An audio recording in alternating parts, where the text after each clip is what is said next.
Hey guys, welcome to Dark and Glittery. I'm your host, Amanda. And I'm Jamie.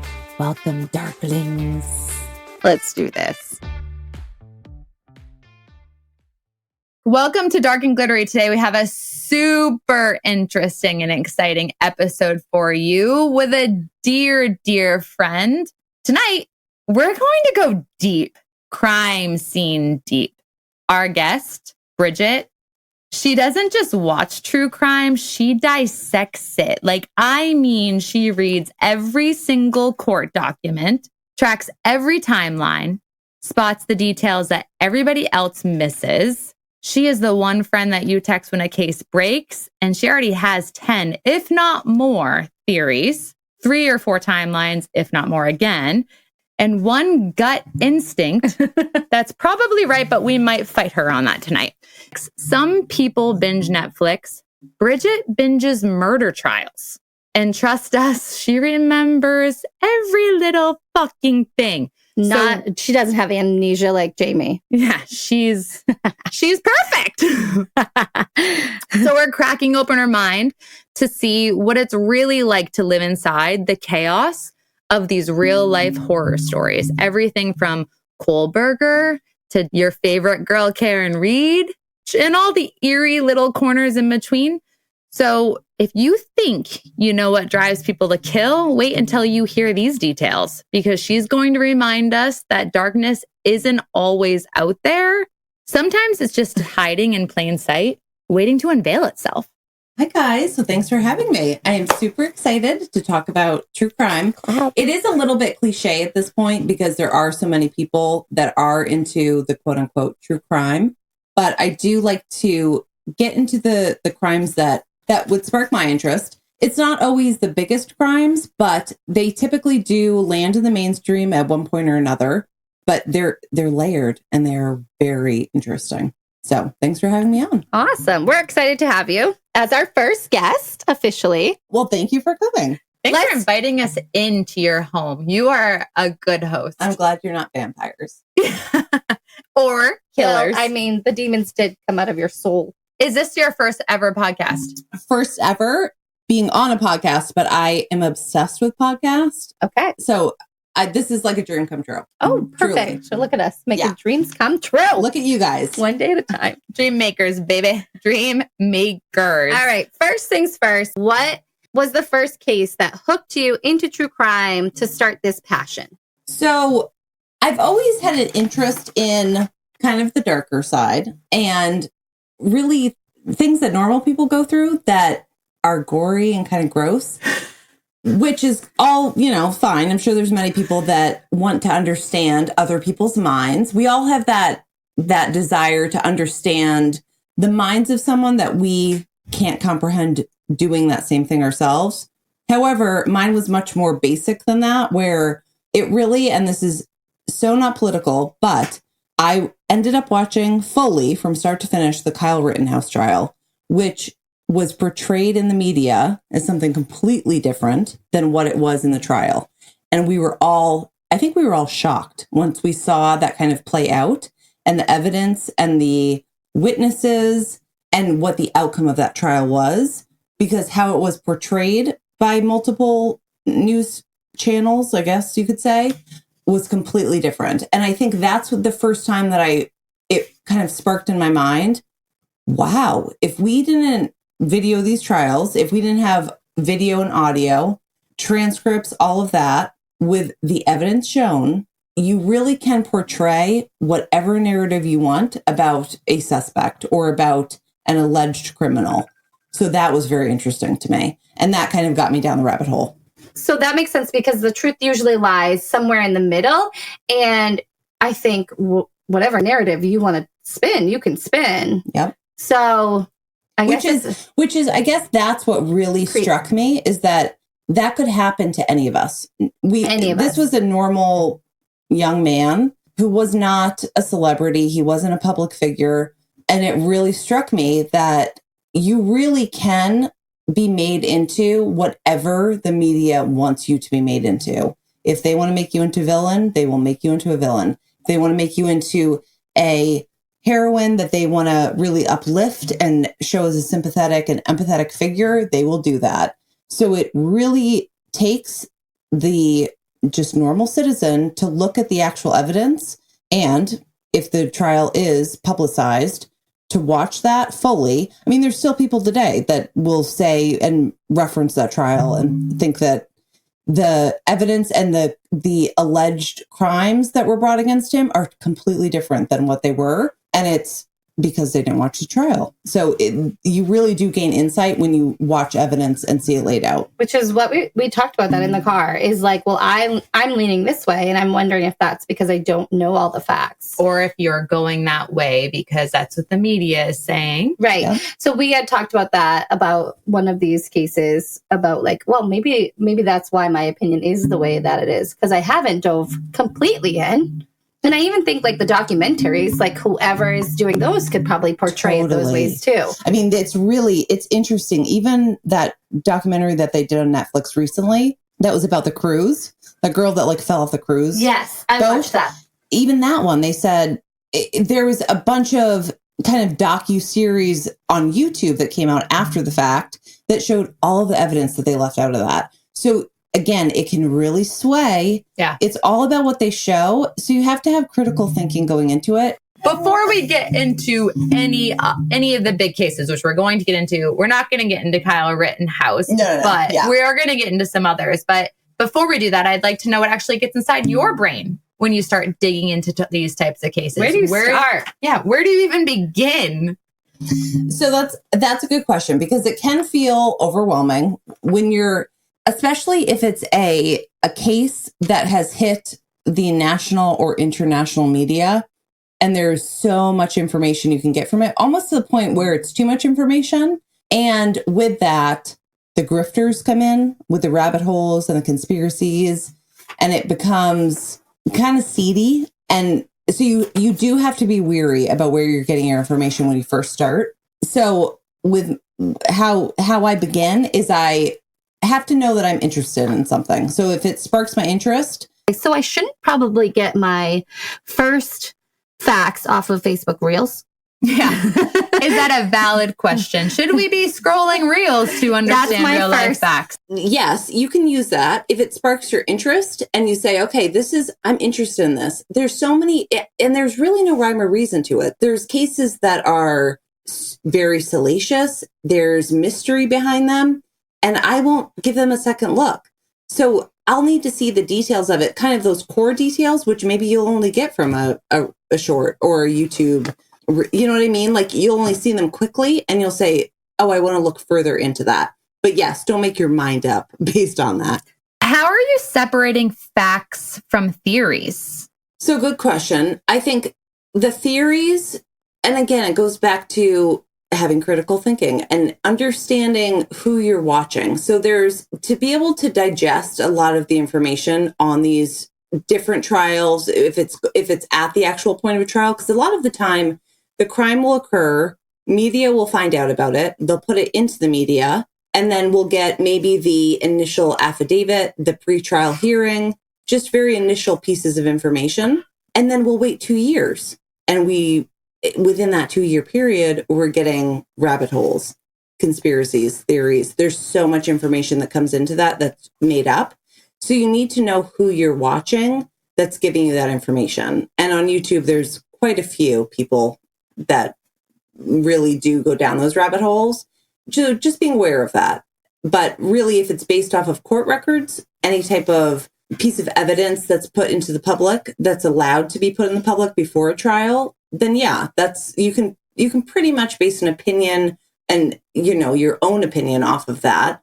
But other than that, just know that it is these content creators' opinions that they're giving you. And a lot of them will make it more salacious to bring you in so that they can get those views from you. Tricky, tricky, tricky. Yeah. It's kind of like when you are scrolling, the call to action or the first 3 seconds is when you're really brought in. And that's determining if you're going to continue watching the rest of the reel and giving them a real authentic view, which then they can make dollars on. Yep. Okay. Totally. I get that. Where do you get your sources? Are there any go-to sites or accounts that we should be researching on the daily or a first stop? Maybe without reading so much. It is difficult for me to read through multiple pages of these documents, which a lot of the time there are. And a lot of the time these documents have a lot of information that you do not need, because they're all citing the sources of past legal trials that we don't care about. I want to have that information consolidated in a concise way, but also the accurate information cut to the actual specifics that we're looking for. I would say Grizzly True Crime. She's great. And she's very, I would say, moral in her coverage. Like, she has integrity when she's talking about it, conscientious of the victims and the victims' families, which is, I think, really important, because a lot of the time victims' families are watching these things and they're kind of following along. And then also somebody like Gray Hughes, who he's kind of an annoying content creator, personality wise, but he will give you he's probably the reason I flipped on, as I was watching one trial, I flipped my complete opinion, because he gave such airtight timeline that it allowed me to see that there was no other way than this individual being guilty. So sometimes it's a little bit boring to kind of watch these arduous timelines that they're walking through or documents, but they're reading it to you so you can go about your life, do the things that you need to do, and you're listening to it, absorbing the information.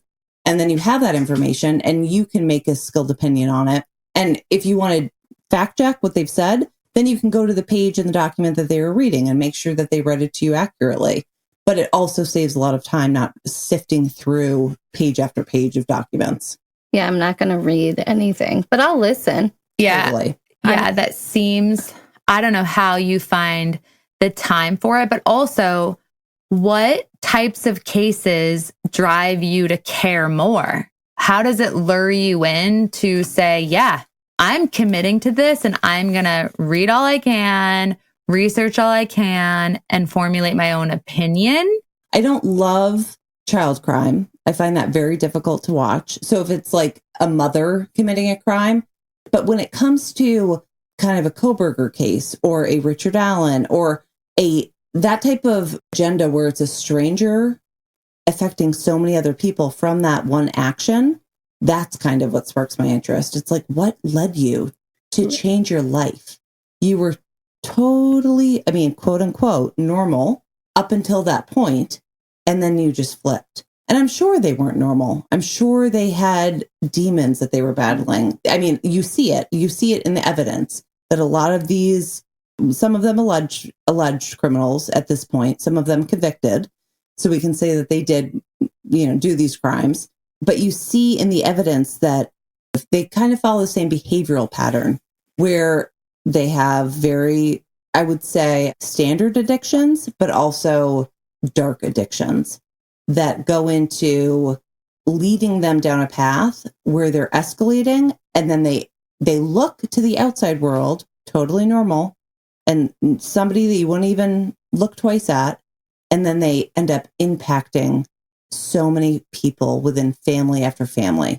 So that's kind of what interests me, is that flip in people. That is dark. That's terrifying. Imagine you're in the grocery store and somebody just decides to stab you. They're flipping at that moment in time. Right?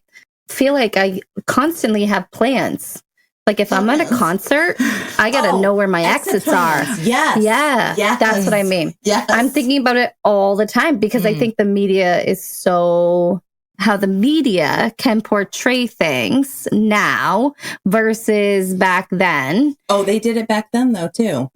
Okay. So if you think about it, JFK, we had visual evidence that this man was in a car and he was shot twice. It was so obvious. And a bullet comes into his throat and he hunches over. You can see it visually. His wife turns to him. Jackie turns to him and is like, oh my God. And then you see another bullet take his head off. It's like his skull comes off. Where are you finding this video? You haven't seen that? I've never seen that. I don't know if I've actually seen his head You can Yes. see it's Chopped like off. it's like You it's can a flap of his entire skull flaps off. And she tries to like put it all back together. Well, she tries to get out of the car. She runs to the back of the car. Yeah. And then a security pushes her back in. But it's so obvious in that visual that he was shot twice. And for years and years and years and years, they said one shooter, one bullet. And that's all they would give. Just in the last year or so, they confirmed that it was two shooters. Two shooters? Yes. Oh. So it's like, they can spin it however they want. And then they can give the evidence they want, even though in some cases it really is, don't believe your lying eyes, truly. In other instances, the simplest explanation is probably the truth. I always want to try to think or believe that the things that are right in my face, right in front of my face, are the answers, because that would be easier. Yeah. And sometimes that's true. I mean, where it's don't give malice to something that could be explained by ignorance or idiocy. So, like with Charlie Kirk, thinking that there's so many dark motives, or Richard Allen with the Delphi case, it could just be poor policing. It could just be inexperienced policing. So sometimes you do have to, instead of prescribing malice to it, you really do have to you have to take all of those things into account. Let's get into some big cases. I'm interested to hear how you analyze some of these cases. So we're going to start with just a general overview that AI fed us. Okay. That AI fed us. And we know that you've been living in these cases lately. So we'll give a quick rundown. And then I want you to actually give us the rundown in your own words. Bryan Kohberger, the Idaho College Murders. In 2022, 4 University of Idaho students were murdered in their home. Bryan Kohberger, a criminology PhD student, was charged after DNA was allegedly found on a knife sheath at the scene. It's one of the most covered crimes right now.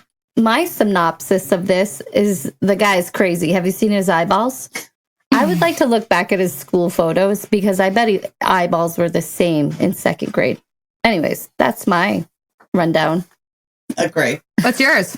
Have you seen his walk, or should I say his hunch walk? I feel like there could not have been more people that Googled or looked on AI, whatever your app is, to say, how do normal people walk? We had so much video evidence of this dude walking. I gotta Google this. Oh my gosh. He walked into after the murders, he walked into, and we're just getting this evidence now, just to back up. We're just getting this evidence now. But one of those was a video of him walking into a grocery store the same day of the murders. And this man walks. It's not normal. So. Is he guilty because of how he walks? No. Okay. No. He does have some real pattern of really creepy behavior. And it shows from childhood to adulthood in college, from his criminology professors that he was advising for and doing like the student aid type work, to classmates that showed really creepy behavior from him. So just behavior alone, yeah, we could tell something was coming from this guy. Is the core of the case that he went into a sorority home and killed 4 girls?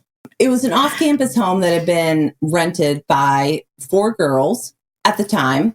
He came into a house and he killed those 4 people. However, if you look at how that occurred and the kind of pattern that he took when he was, I guess, lacerating. Yeah, stabbing those people, they were very different in how he acted out in that.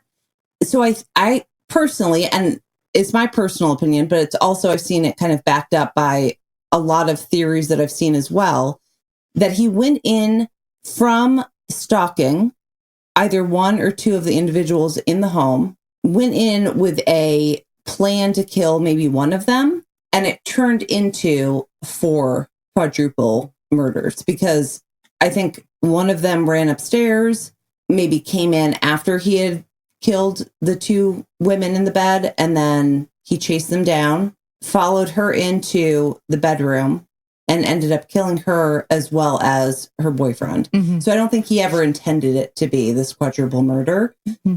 I think he went in as kind of a stalking and almost a fantasy, because if you look at, again, the evidence that never really came out, his records and his evidence on his phone show that he was obsessed with torture and kind of demonic porn.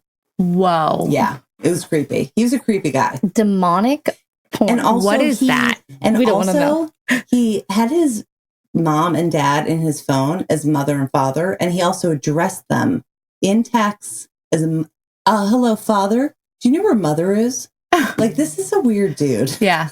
Like that is, well, Father, obviously. when you look at it, there was a couple of people in that specific neighborhood, which shows his cell phone records show that he was in that area weeks before this crime occurred.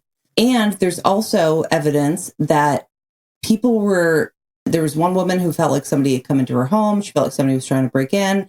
So I think he was kind of stalking that area, but I don't know that you would ever be able to pick him out of that and say, oh, it was him. But I just think we have to be really aware of people that give us that really creepy gut feeling, because he gave so many women a really bad feeling, to the point where they were reporting him in their college classes, going to their dean.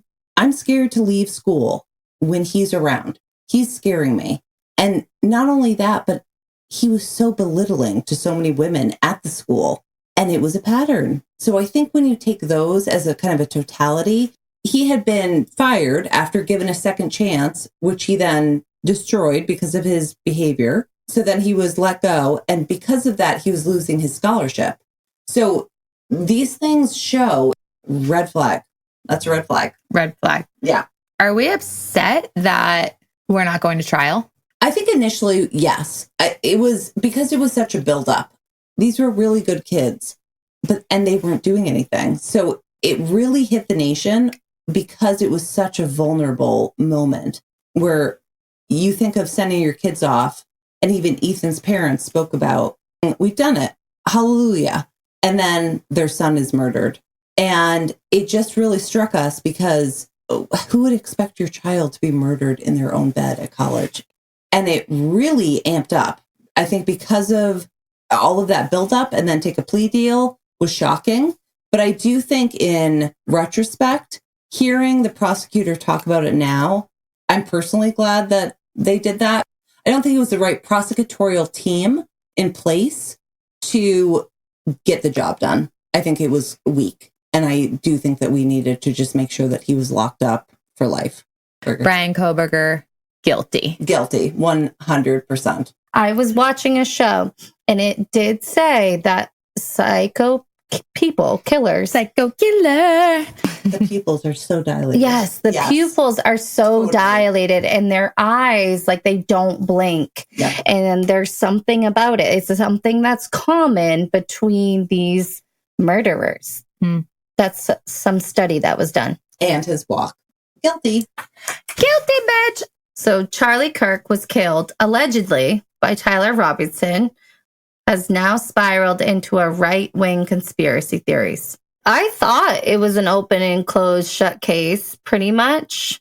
They have surveillance of this Tyler kid walking in, walking up, walking down, jumping off the building, running away. Is he in fact a kid? I think he's like 22. He's in his 20s. Like, Whoa, I think he's young. pretty young. Does he have the same walk as Brian Kohberger? What about the eyeballs? Well, we can't tell from the video because it was so blurry. Okay. And apparently, allegedly, he has like a gun rifle inside his pant leg walking. Right. So he's doing the crip walk pretty much the whole time. So we don't know his walk. Okay. We need to find your walk. Okay. So I feel like that was a open and shut case. Is it not? You would think so. So it's a double-edged sword, because how we were talking about earlier, where you don't want to just take the word of what's been given to you, because to your point, we did have video of it. We saw this young man walking through the streets of Utah. He was walking with a limp, which looked like he had something in his pant leg. We see him on the stairs of the building going up to the roof. We see him then jumping down from the roof after. And actually, we see him on the roof. I mean, we don't see him. We see a figure on the roof. And we see text messages. Who would ever give their whole plan in what they did? Tyler Robinson mentioned he never wanted to tell anyone this. He would take it to his grave as he was texting his partner in detail what he had done. People really dissected that. From what we know, I don't think you can go into the rabbit holes that we've seen. And what's difficult is that from this tragedy that happened, horrific to watch. Yeah. And in my opinion, it seems like they're using this as another rabbit hole, another conspiracy to say, oh, well, we think it's maybe another nation that's doing this. We think it's Israel. We think it's the law enforcement. We think it's TPSU, which is his organization, Charlie Kirk's organization. We think they're behind it. And then they won't take accountability. I think Candace Owens has been doing like a whole series night after night. Now she's taken like a 10-day break, probably because his wife probably spoke up finally. Who knows? That's a total assumption, and said, please stop. But Candace Owens has gotten to the point where she's riled people up so much that his organization is now being targeted. People are being called out for being murderers where they were there with him when he died. It's taken a left turn from what actually happened and to kind of this hate culture where we dehumanize one another just because of certain beliefs, where I think that's kind of where it stemmed from. Gross. It's exhausting. It's exhausting. Totally. And then it's just not fair. Like it's not fair. The facts are the facts, and making things up or pushing your agenda is irrelevant. And we just need automatic fact finders in our brains. But there cannot be full transparency when we're moving towards a trial. A little bit different where the alleged criminal did not die. So we also have to keep his constitutional rights intact and not give out all of the evidence into the public, because we still need a fair trial. And that's not just for him. It's also for Charlie Kirk's family. It's an integrity of a trial. Now, with saying that, I mean, how do you find a jury that's not biased? Like, everyone knows about it. That's a really good question, Amanda. Yeah. Okay.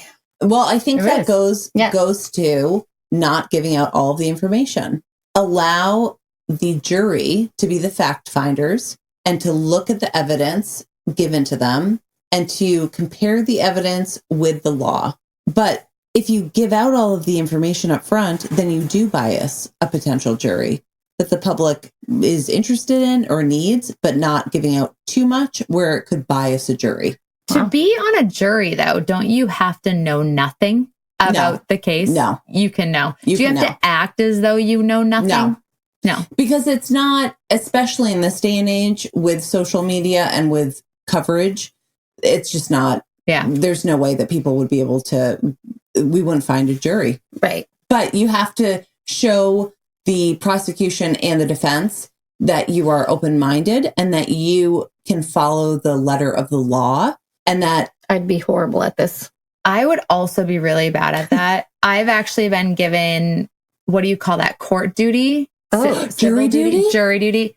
Give it to me. Twice. I was sent home. They didn't pick me. I can. That must totally have hurt your feelings. I was way too judgmental. Yes. Like, they ask you questions and I have an opinion about it. So bye. I can totally see you being like, yeah, I think they're guilty. It was about stupid shit. I would never be able to be on a murder case. That would be too ideal for me. And if I was asked, I'm sending this letter for Jamie Brown to come to this case. She's ready for it. I'm mute. She's ready. I'm mute that whole time. Zero opinion. Yeah, right. Your I'm face picked. would No, say you it have all. to answer. You give opinion, but you just have to show that you're open-minded and that you're not like, I would be you're not horrible at gunning for Let's one practice. reason or another. Let's practice. Okay. Ask me and Amanda, will each Okay. go. Okay. Ask us a question if you are a judge. Okay. Jury. No. It would You're- be the prosecution and defense Prosecution. asking. Yeah, Okay. So Jamie and Amanda, have you heard of this case? I have. I have not. Okay. And do you feel that anything you read in the news is accurate? No. No way. Okay, so you're open to changing your mind, even though you've read something about this case. Yeah. Maybe. I can't wait for my mind to be changed. Okay. And do you feel like you have any personal background of life experience or family experience that would bias your view of this case? Which case? The case we're talking about, Amanda. I'm a prosecutor. I've already given you Charlie the details. Kirk case. Oh, no, just whatever case. Oh. Well, I don't know. No, I'm not asking about your real family experience. No, absolutely not. Absolutely never. I have PTSD, anxiety. You're out. I'm so winning. You're out. You're out. You don't need you. I'm in. You're emotional. I'm in. You're out, bitch. Okay. So Jamie is the next. She's actually the judge. We made her the judge. I love that. Okay. I really would be awful. I'd be like fucking guilty. But it's also, if you have crazy eyes, you have crazy eyes. To wrap up this Charlie Kirk, Tyler Robinson case, what do you think? I think that I will wait for the trial Oh, and I will wait for the information to unfold. I think that, she's selected for jury. I'm here and I'm available. Okay. And I'm unbiased. But I do think from what I've seen, I think that Tyler Robinson is the most likely perpetrator. But I have an open mind and I'm open to other facts, but I do think it was probably For jury duty? Thank you. We think Tyler's guilty. Great. guilty. Done.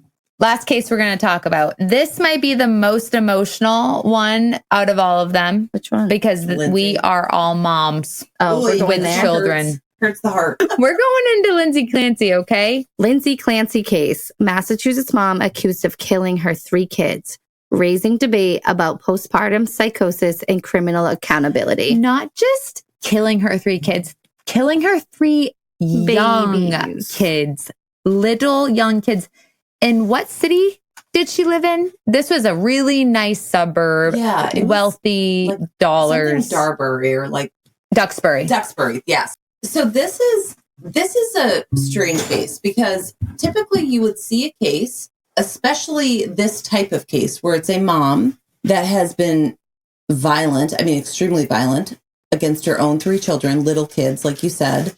I think it was Cora I think the oldest was maybe 5. I think so. 3, and then I think Infant maybe baby. 8 months. Yeah. You would see this type of case where a mom has taken the lives of her own kids and you would see immediate vitriol. This was different. We saw compassion, understanding, and that was because her husband came out and said he forgave her. This wasn't his wife. Something had been happening. She was under a postpartum psychosis and really wanted the public to know that this was not her. This was not Lindsey Clancy. She didn't do this. It was postpartum psychosis. They had the pretrial hearing from the prosecution, but she is still in a behavioral institution. Yeah. And she's still paralyzed, but No, that's from jumping out a window. yeah, right. He couldn't find her at first. Even in the court records, it says the house was very quiet. He called her. Yep. He was trying to find them. He then went into their bedroom. The door was locked first. So he had to I'm assuming he probably kicked the door in. And he saw the blood and then the open window and then found her. And she was cognitive. She was aware. She was awake. She told him that she was trying to kill herself, that she jumped out the window. She cut her wrists. I think tried to cut her throat as well. There was no bleeding at the time that he found her. She had stopped bleeding. So I don't know how deep the cuts were. That's kind of gruesome, but true. And she told him that she was trying to kill herself. And then when he thought to ask, oh my God, where are the kids? She knew where they were. So she was pretty aware of what she had done. And she told him where they were. They were in the basement, but she didn't tell him that they weren't living. How do you think as a husband he forgave her? Do you think he really, truly forgave her, or he just said that? He's probably the one that I think of the most when I think of this case. I don't know how he was able to so quickly come out.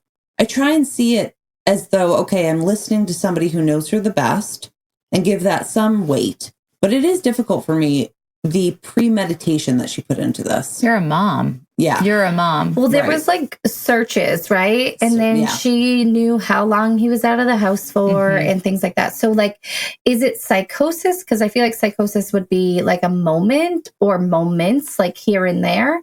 Or is it schizophrenia? Like, is it like 6 months at a time? She's one human and and she was aware enough to know that she needed to go into treatment before. So that's where I find difficulty. Did she not get treatment before? She did. She was aware enough where she knew that she needed help and told the facility, I feel like I'm going to hurt myself and I'm going to hurt my kids. Mm-hmm. And she had been inpatient for like a day or two. See, they should be held liable 110%. Well, maybe they will be. But I mean, how do you think that this case should be handled? I mean, she was out in the yard playing in the snow with her 3 children hours before. She then sent her husband out far away to get dinner and then took her exercise bands and strangles her children. And that's really hard intimate. to do. No, that's intimate. Mm-hmm. That is up close. I just can't imagine, like, even at like after one, you can't like get it together.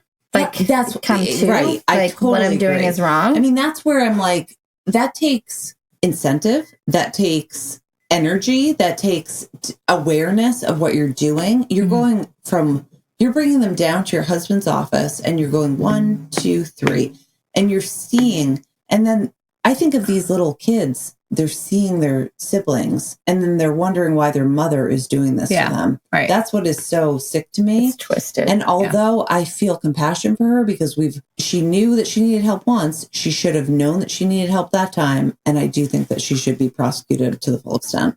I agree. There's got to be some type of accountability. If you're just going to say, oh, you're fine, you're good. Who's good after a day or two?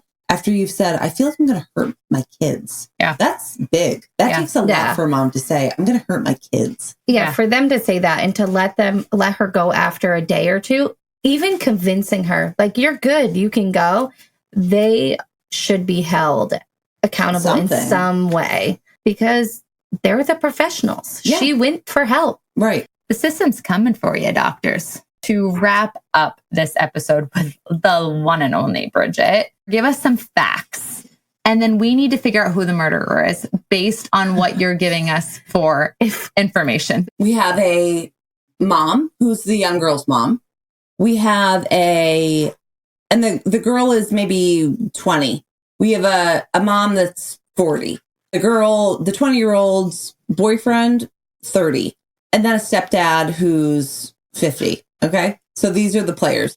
So her boyfriend's like 30. Okay. She's 20. Okay. Her mom had her young. Yeah. Okay. These are the things you have to pick up on. Yes. Okay. You can't give us hints. Okay. So she calls 911 and reports her child missing. Mm-hmm. Okay. Is the child missing or has the child been killed? Wow. What out of the dynamics of the family? Okay.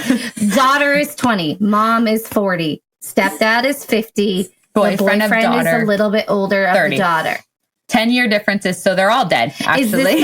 Wait, I have an idea. Is this the case where the boyfriend cuts off her head and puts it in a laundry basket and runs down the road with it? Is it that case? No, and then there's a child. Oh, wait. The child of the daughter? The child of the 20-year-old. Okay. Goes missing. Oh. She calls 911 and says, my daughter's missing. This is Casey Anthony. Is the daughter dead or is she missing? She's dead. She is dead. She's dead. Is this the Casey Anthony? No, I was thinking of that girl that said that her kid was missing, but she actually threw him in the trash can because he was dead. She killed him. Oh. But she was young. Her boyfriend was like maybe a little older. She lived with her mom who's young. I don't know. You have to look at the dynamics. Did grandma call or did the mom? The grandmother ended up calling. That should have been the other clue. The grandmother. Okay, let's go back to that. Okay. I think we already know the outcome though. So the grandmother to the child, the missing child, calls 911, not the mom, and says, my grandchild is missing. Is the child dead or are they actually missing? Dead. Always dead. Always dead. Because why would the mom call? It's always a red flag. Always dead. Always. If the grandmother's calling, the mom killed that child. It's the same. Or the grandfather. I mean, and to your point, Casey Anthony, she did the same thing. Exactly. Yep.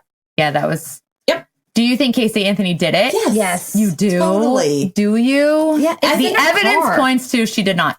No, it doesn't. Okay, I'm just kidding. I think she wanted to argue. I'm totally joking. No. What about like Kaylee? Jean Benet Ramsey? Me too. Who was it? Oh, I actually don't think it was her parents. I do think somebody came into their home and had been watching them because they ended up leaving her in bed. Then they came back, and I don't think it was the brother. I don't think it was the parents. I do think I think a transient individual who's in that area came into that home. I do. I don't think it was the dad at all. Yes. Everything that we've talked about has been super dark. Where's the glitter for you, Bridget? What do you get out of this? What's the end goal? The glitter for me is it has made me so much more aware of human behavior. I notice things. If there's deliveries here and they come through our garage and come into our mudroom, and then there's another one coming up from the driveway, I'm like, whoa, why are you cornering me? So I do become very much aware. And that annoys people around me. But guess what? I'm never going to be murdered because my head is on a swivel. This is what I found out from watching all of these. It typically happens to the more naive, the more vulnerable. So anyone that's in a vulnerable state doesn't have people around them watching out for them. This could not be true for some instances. Sometimes it just happens because it's a really bad circumstance. So I don't want to take away from that. But a lot of the time, if you are very aware and you do have kind of the street smarts of it, no. They're not coming up to you. No. The vulnerable. Children. College students sleeping. Yep. Everybody. Yeah. Yeah. Head on a swivel. Well, first of all, Bridget, before we wrap this up, do you have any last words? What's your next case that you're going to dive into?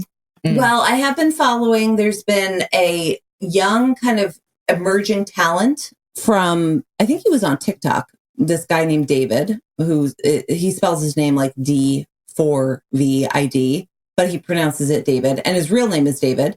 He's in his 20s.